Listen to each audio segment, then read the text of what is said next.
He wanted to try and compensate for his electricity consumption. The only way he could feasibly do it is to put a bigger solar system on. He couldn't reduce his power consumption in any way. So the next best thing for him was to put a bigger system on, a high capacity system.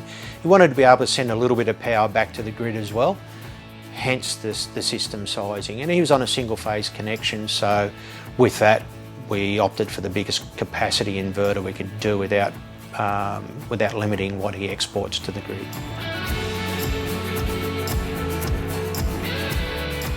They wanted to upsize.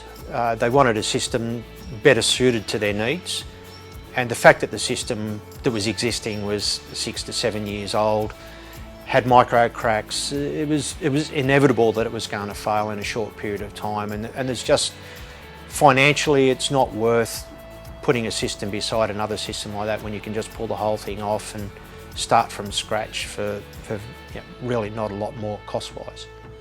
We took a 1.5 kilowatt system off and put a 5.6 kilowatt system on.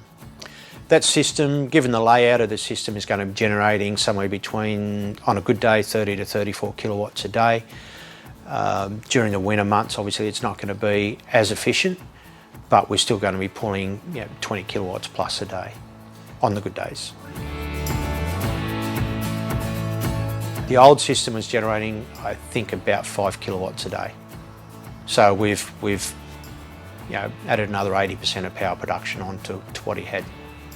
Well, the thing with pulling an old system off the roof is that we're still able to pull the rebate for the value of the old system, as in the kilowatt value of the old system. So that brings the cost of the new system down as well. So again, with old technology sitting beside new technology, with the old inverters, old panels, the technology we had back 2012, 2013 is nowhere near as good as the technology we have now. So it just makes sense to take the older system off, get rid of any potential failure, and just put a new system on.